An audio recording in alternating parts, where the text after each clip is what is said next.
después de largos años de peregrina, de dar vueltas y vueltas al mismo lugar, después de buscar puertas que poder abrir, después de estar cansados ya estamos aquí.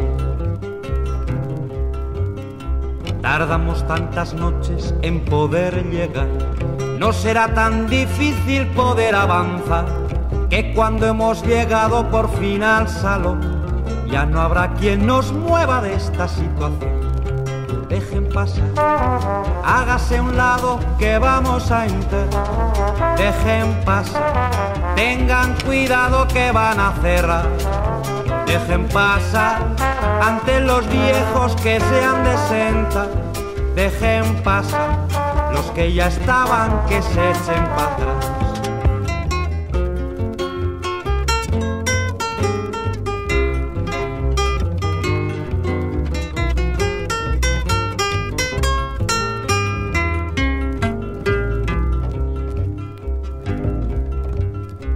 Ha sido un recorrido de resignación, en nada parecido a una excursión.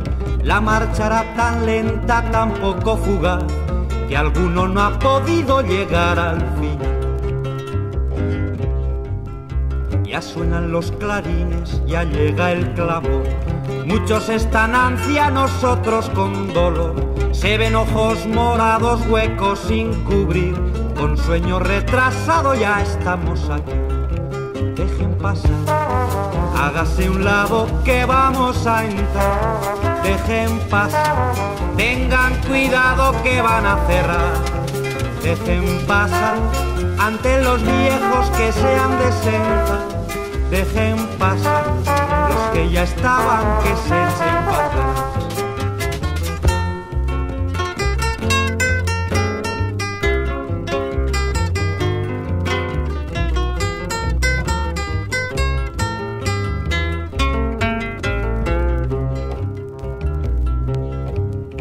Quiero dejar mi canto, poner mi canción para esta primavera de resurrección. Voy a tejer las alas de la dignidad para este niño nuevo que empieza a volar. Dejen pasar, hágase un lado que vamos a entrar. Dejen pasar, tengan cuidado que van a cerrar. Dejen pasar ante los viejos que se han de sentar. Dejen pasar los que ya estaban